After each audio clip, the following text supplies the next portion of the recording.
तो हेलो दोस्तों, कैसे हैं आप। आशा है कि आप लोग बढ़िया होंगे। तो दोस्तों, आज हम शुरू करते हैं सल्तनत काल। ठीक है, सल्तनत काल मतलब दिल्ली में जो शासन किया था 1206 से लेकर 1526 के बीच में, इस काल को क्या बोला जाता है? सल्तनत काल। इसमें मेन रूप से 5 वंशों ने शासन किया था, जिन्हें हमको इसके अंदर पढ़ना होता है। ठीक है, तो 5 वंशों के बारे में हम पढ़ेंगे। आज की क्लास वो रहेगी हमारी इंट्रोडक्शन क्लास रहेगी, मतलब 5 वंश कौन कौन से थे, वहाँ के कौन कौन से शासक आए जिन लोगों ने यहाँ पर शासन किया भारत में। ठीक है, मेनली दिल्ली पर उनका सेंटर एरिया रहा जो इन्होंने शासन किया, इसलिए सल्तनत काल या दिल्ली शासन इसे बोला जाता है। कब से शुरू होता है? 1206 से शुरू होता है और 1526 पानीपत का युद्ध। इसके बाद कौन सा वंश आ जाता है? मुगल वंश के नाम से जानते हैं इसके आगे को। ठीक है, तो हम यहाँ शुरू करते हैं। आज की क्लास बेसिकली इंट्रोडक्शन क्लास रहेगी, मतलब हम यह जानेंगे कि यहाँ पर कौन कौन से वंश थे और उनके कौन कौन से शासक थे। ठीक है, और इसके बारे में जो नेक्स्ट वीडियो आएगा, हर एक वंश के बारे में एक एक दो दो तीन तीन वीडियो, मतलब जितना लंबा जाएगा हम उसे बनाएंगे, पूरा कवर करेंगे। वो चीज़ हम आगे को पढ़ने वाले हैं।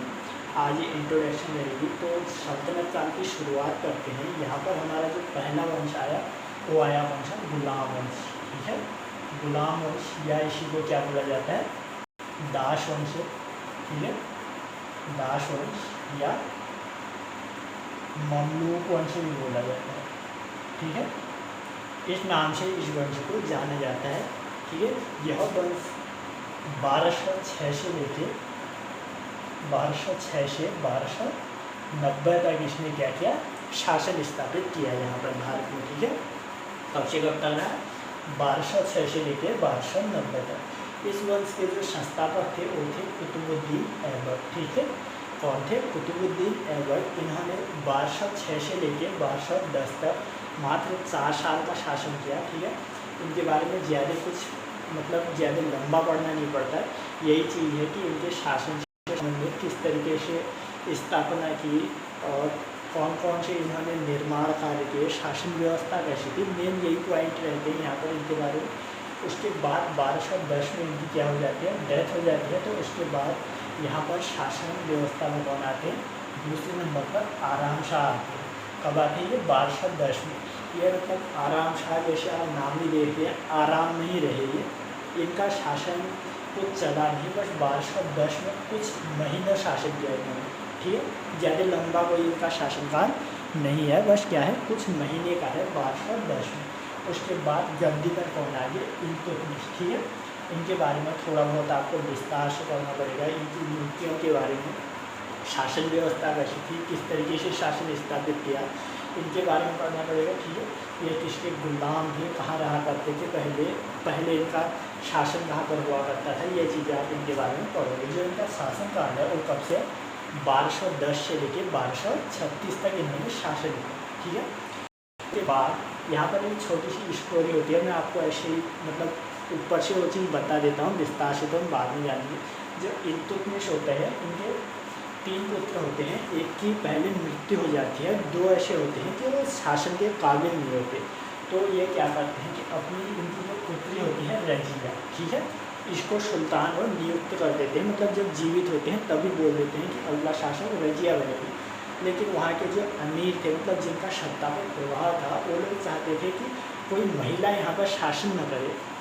तो उन लोगों ने क्या किया कि रुकनुद्दीन फिरोज, ठीक है, इसको क्या कर दिया? शासक बना दिया। और रजिया ने यहाँ पर इसका विरोध कर दिया। और जो जनता थी वहाँ के लोगों के परिवर्तन में आकर फिर से दोबारा क्या बना दिया? रजिया को वहाँ पर सुल्तान बना दिया गया। ठीक है, जो रुकनुद्दीन फिरोज थे, ये भी 1236 में कुछ महीनों इन्होंने शासन किया, ज़्यादा नहीं, कुछ महीने तक किया।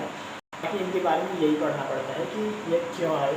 आपको ये नाम, सारे नाम इसलिए दिए गए हैं ताकि आपको कभी एग्ज़ाम में आपके सीरियल से लगाने को बोल दिए कि इसके बाद कौन सा वंश था, मतलब कौन सा शासक आया, इसके बाद 3-4 नाम दे दिए क्रम से लगाने के लिए। तो यहाँ पर आपको ये चीज़ ध्यान रखनी चाहिए। ठीक है, उसके बाद कौन आती है? रजिया आती हैं, जो 1236 से लेकर 1240 तक क्या करती हैं? शासन करती हैं। यह भारत की प्रथम महिला शासिका है, प्रथम महिला शासिका है, ठीक है। प्रथम महिला शासिका कौन है? रजिया सुल्तान, या प्रथम मुस्लिम महिला शासिका भी कौन है? रजिया सुल्तान।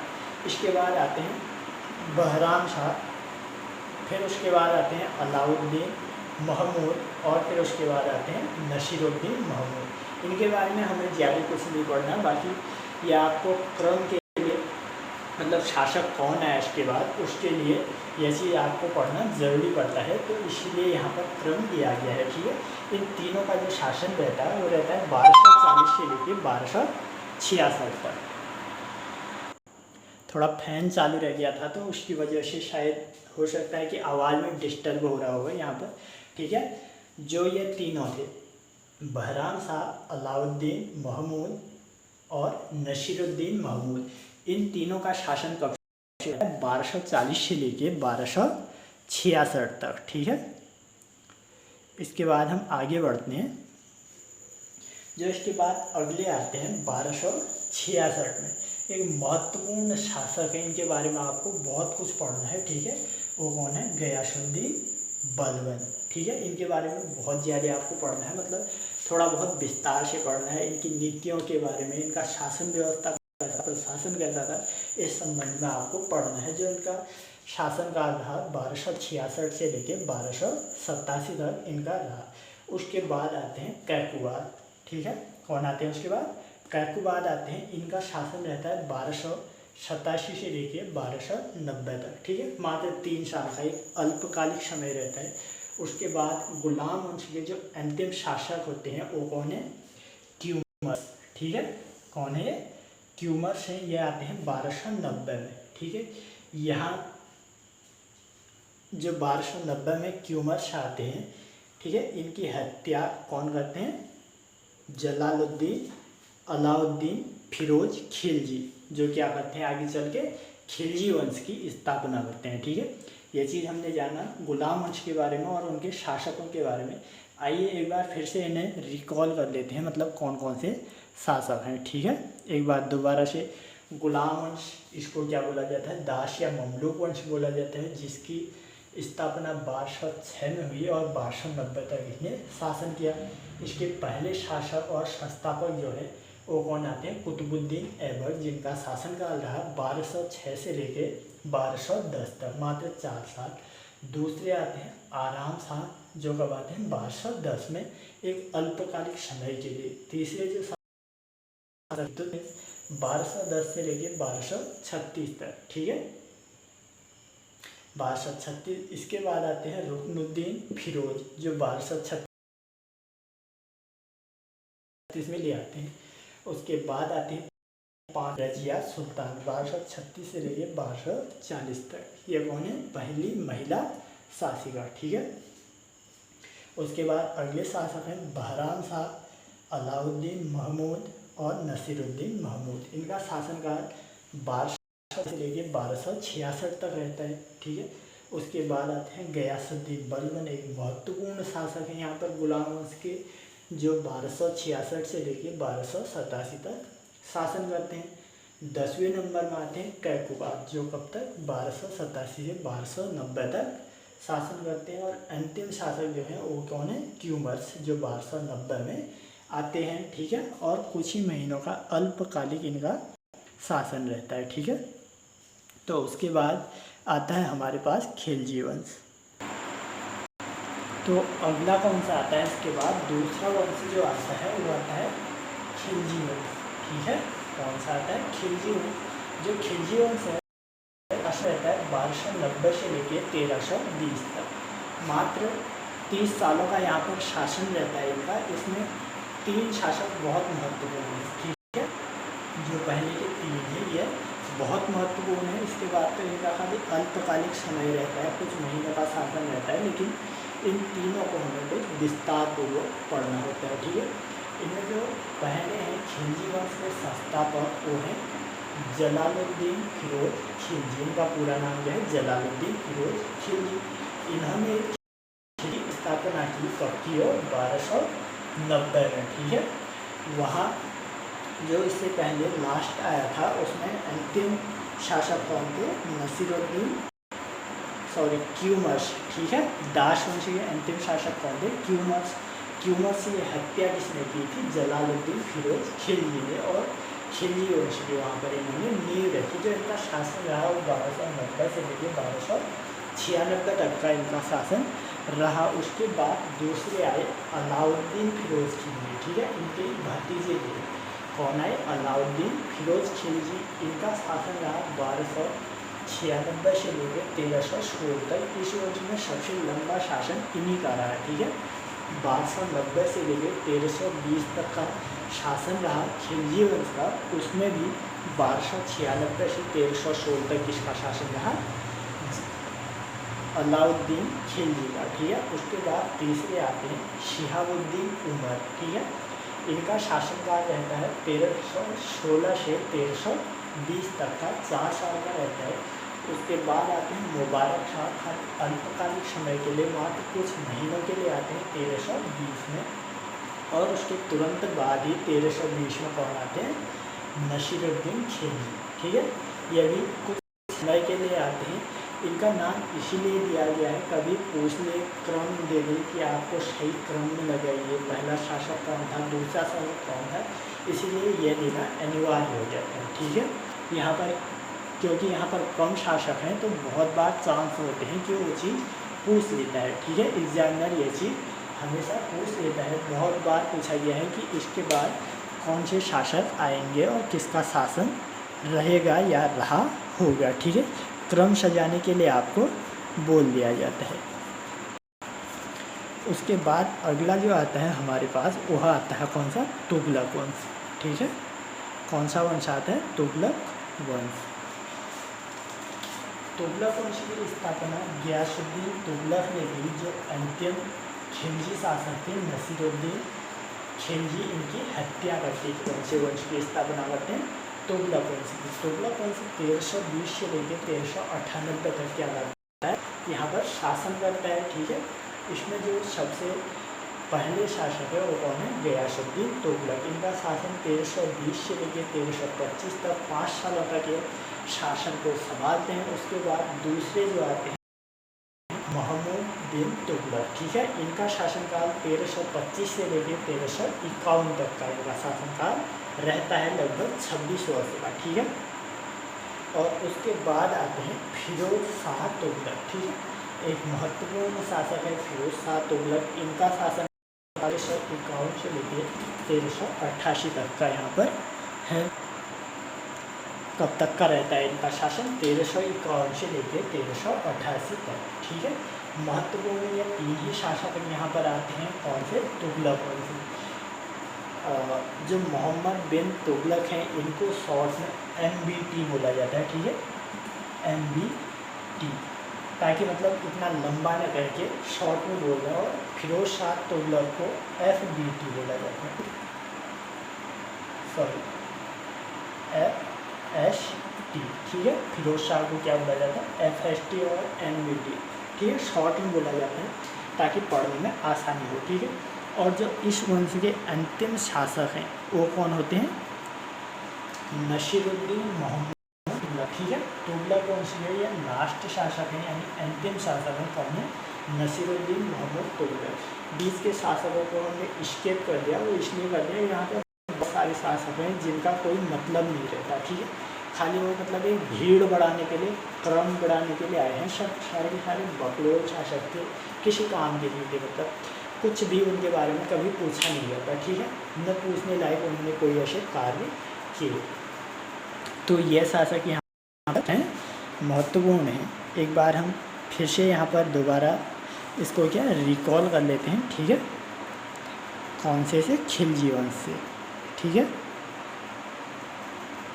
तो यहाँ पर हमारे पास सबसे पहले है दूसरा वंश आता है खिलजी वंश। इसकी स्थापना 1290 में होती है और 1320 तक यह शासन करते हैं। जो इसके पहले शासक हैं जलालुद्दीन फिरोज खिलजी हैं, जो 1290 से लेकर 1296 तक शासन करते हैं। और इसके दूसरे शासक अलाउद्दीन खिलजी हैं, जो 1296 से लेकर 1316 तक का इनका शासन रहता है। तीसरे शासक हैं शिहाबुद्दीन, उम्र 1316 से लेकर 1320 तक। और चौथे शासक हैं मुबारक शाह, जो 1320 में अल्पकालिक समय के लिए आते हैं। और पाँचवें और अंतिम शासक हैं नसीरुद्दीन खिलजी, जो 1320 में आते हैं, ठीक है। इनकी हत्या कौन करते हैं? गियासुद्दीन तुगलक करते हैं, और वो क्या करते हैं? तुगलक वंश की स्थापना करते हैं, ठीक है। कौन करते हैं? गियासुद्दीन तुगलक। कौन से वंश की स्थापना करते हैं? वो यहाँ पर तुगलक वंश की स्थापना करते हैं, ठीक है। तो यहाँ पर तुगलक वंश की स्थापना होगी। गियासुद्दीन तुगलक 1320 से लेकर 1325 तक यहाँ पर शासन व्यवस्था को संभालते हैं। उसके बाद दूसरे आते हैं मोहम्मद बिन तुगलक, जो 1325 से लेकर 1351 तक शासन करते हैं, जिनको शॉर्ट में क्या बुलाया जाता है? MBT, मोहम्मद बिन तुगलक। जो तीसरे शासक आते हैं यहाँ पर फिरोज शाह तुगलक आते हैं, जो 1351 से 1388 तक एक लंबे समय तक शासन व्यवस्था को संभालते हैं, ठीक है। इनको शॉर्ट में FBT बोला जाता है, फिरोज शाह तुगलक। और तुगलक वंश के अंतिम शासक हैं नसीरुद्दीन महमूद तुगलक, ठीक है। यह कौन से लास्ट तुगलक शासक है। इसके बाद एक नया वंश सैयद वंश यहाँ पर उभर के आता है, ठीक है। तो तुगलक वंश का अंतिम शासक कौन होता है? नसीरुद्दीन महमूद तुगलक। इसकी हत्या कौन कर देता है? खिज्र खां। कौन करता है? खिज्र खां। और यही सैयद वंश की स्थापना करता है, ठीक है। जो चौथा वंश दिल्ली सल्तनत में आता है वो कौन सा होता है? कौन सा? सैयद वंश होता है, ठीक है। इसकी स्थापना 1414 में होती है और 1451 तक यह वंश चलता है, ठीक है। इसके संस्थापक जो होते हैं वो कौन होते हैं? खिज्र खां, जो 1414 से लेकर 1421 तक का शासन करते हैं। उसके बाद दूसरे शासक जो आते हैं वो आते हैं मुबारक शाह, ठीक है। पहले खिज्र खां, दूसरे मुबारक शाह, जो 1414 से लेकर 1443 तक यहाँ पर एक मतलब इस काल का थोड़ा लंबा शासनकाल यहाँ पर करते हैं। ज़्यादा लंबा तो यह शासनकाल चला नहीं, मात्र 1414 से 1451 तक का। और इसके तीसरे और अंतिम शासक जो आते हैं वो आते हैं अलाउद्दीन आलम शाह, ठीक है। 1414 से लेकर 1451 तक। इस वंश में तीनों ही शासक के बारे में पढ़ना है, ठीक। ज़्यादा लंबा नहीं है यह चैप्टर। सैयद वंश है और लोधी वंश है। हम इसे कोशिश करेंगे कि 1 या 2 वीडियो में यह समाप्त हो जाए, ठीक है, क्योंकि ज़्यादा लंबा इसमें हमें कुछ पढ़ना है नहीं। तो इसके बाद कौन सा आता है फिर हमारे पास? लोधी वंश, ठीक है। जो अलाउद्दीन आलम शाह थे, इनकी हत्या कौन कर देता है? बहलोल लोधी करता है, ठीक है। कौन करता है? बहलोल लोधी। और वह लोधी वंश की स्थापना करता है पर 1451। और 1451 से 1526 तक लोधी वंश दिल्ली पर शासन करता है, ठीक है। इसके संस्थापक कौन रहते हैं? बहलोल लोधी रहते हैं, जो 1414 से लेकर 1489 तक दिल्ली पर शासन करते हैं, ठीक है। इसके बाद दूसरे आते हैं सिकंदर लोधी, जो 1489 से 1517 तक एक थोड़ा लंबा शासनकाल कहा जाएगा इस वंश का, ठीक है, लोधी वंश का। कब से कब तक? सिकंदर लोधी 1489 से 1517 तक करते हैं, ठीक है। उसके बाद आते हैं इब्राहिम लोधी, ठीक है। लोधी वंश और दिल्ली सल्तनत के मतलब सल्तनत काल के अंतिम शासक पूछा जाए तो वो कौन है?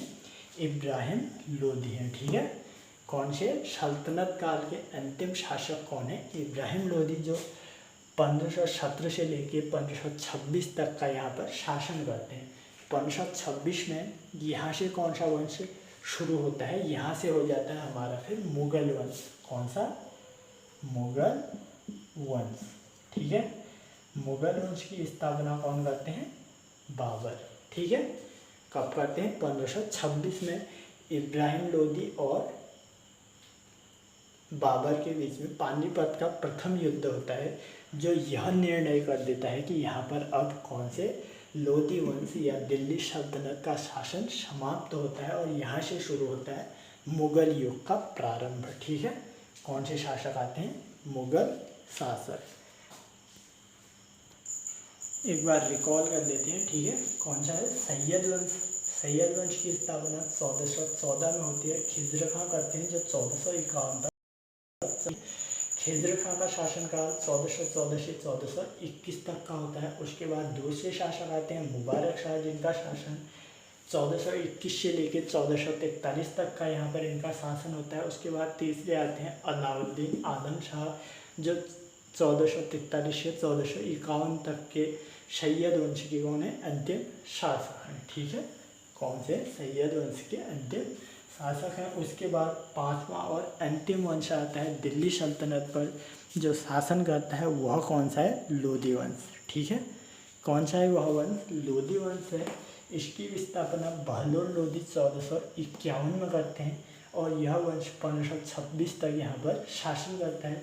इसके संस्थापक कौन है, बहलोल लोधी, जो 1451 से 1489 तक शासन करते हैं। ठीक है, दूसरे आते हैं सिकंदर लोधी, जो 1489 से लेकर 1517 तक यहाँ पर शासन करते हैं। और अंतिम आते हैं इब्राहिम लोधी, जो 1517 से 1526 तक शासन करते हैं। और यहाँ से शुरू होता है मुगल काल का प्रारंभ। ठीक है, कौन सा, मुगल वंश। इसके बाद हम डिटेल में जानेंगे कौन से, इन शासकों के बारे में। एक बार हम रिकॉल कर लेते हैं जो जो हमने यहाँ पर पढ़ा है वो चीज़ एक बार दोबारा से, कौन कौन से शासक आए। ठीक है, मतलब कौन कौन से वंश आए और उन्होंने कब तक का यहाँ पर शासन किया, कितने समय तक का, वो चीज़ एक बार दोबारा हम क्या करते हैं, यहाँ पर रिकॉल कर लेते हैं। ठीक है,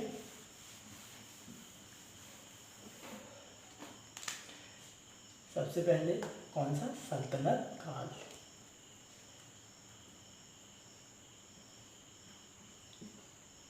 सल्तनत काल, इसका समय कब तक रहा, 1206 से लेकर 1526 तक।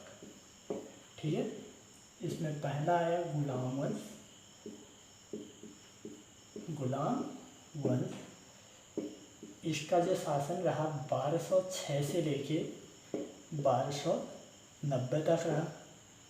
दूसरा आता है, कौन सा आता है गुलाम वंश के बाद, खिलजी वंश आता है। ठीक है, पहला गुलाम, दूसरा खिलजी वंश।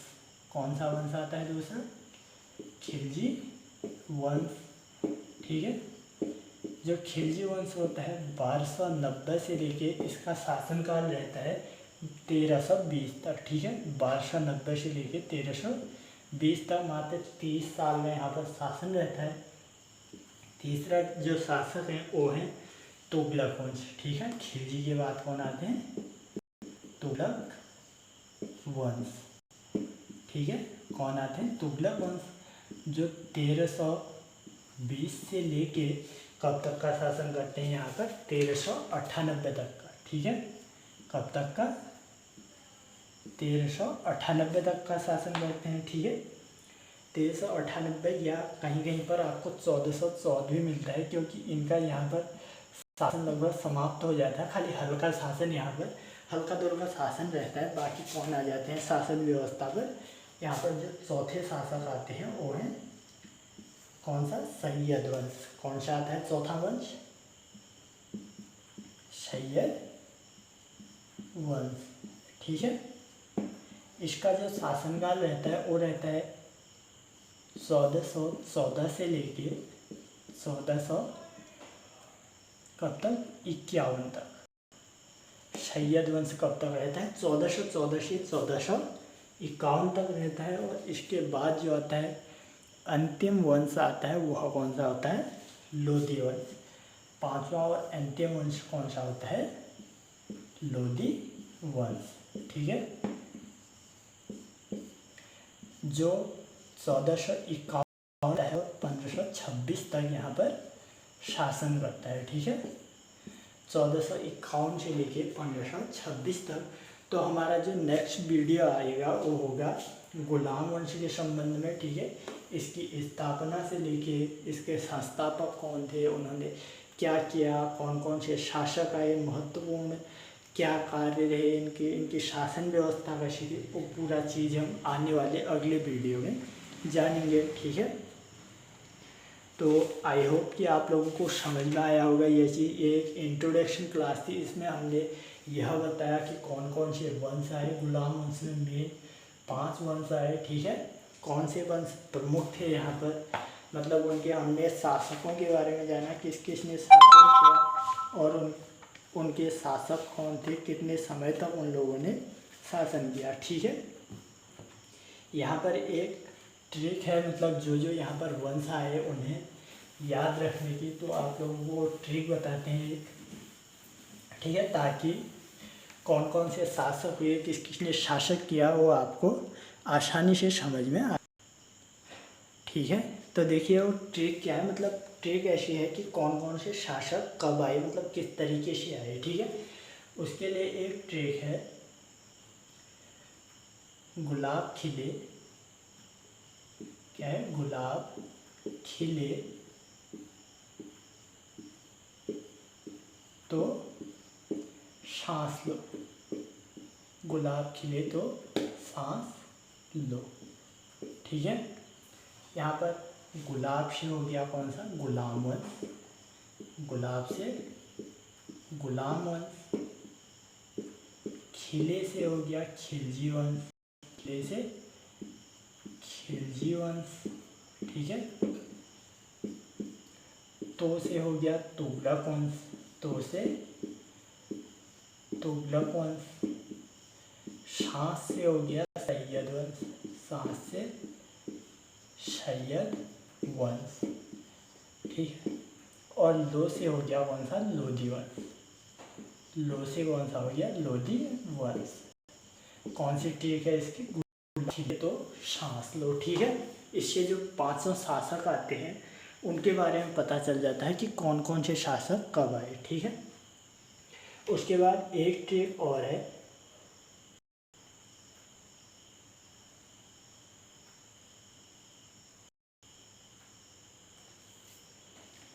तो आई होप कि आप लोगों को समझ में आ गया होगा, ठीक है। वीडियो भी काफ़ी लंबा हो रहा है, इंट्रोडक्शन है, इतना लंबा होना नहीं चाहिए जितना ये वीडियो हो चुका है, ठीक है। तो जो अगला हमारा टॉपिक रहेगा वो कौन से, गुलाम वंश, ठीक है। गुलाम वंश से यहाँ पर हम वीडियो शुरू करने वाले हैं, ठीक है। इसके बाद आने वाले वीडियो गुलाम वंश से लेके हम आगे को फिर अगले वंश खिलजी, तुगलक, सैयद, लोधी, फिर मुगल काल, वो चीज़ें एक एक करके हम एक सीरियल वाइज चलेंगे यहाँ पर, यानी कि आगे का पीछे कर दिया, पीछे का आगे, ठीक है। गुलाम वंश पढ़ रहे हैं तो यहाँ फिर लोधी वंश दूसरे में शुरू कर दिया, ऐसे नहीं होगा, पूरा सीरियल से पढ़ेंगे ऐसे, ठीक है। तो मिलते हैं अगले वीडियो में अगले दिन कौन सा, गुलाम वंश के साथ। आई होप आप लोगों को अच्छा लगा होगा वीडियो, ठीक है। तो मेहनत करते रहिए, मिलते हैं आपको एक नेक्स्ट वीडियो में, इससे भी बेहतर बनाने की कोशिश करेंगे। कोशिश की है कि अच्छे से अच्छा बने, लेकिन आगे आपको बहुत सारी ट्रिकों के साथ इससे बेहतर वीडियो मिलेंगे, यही अपेक्षा है आपसे, ठीक है। Thank you.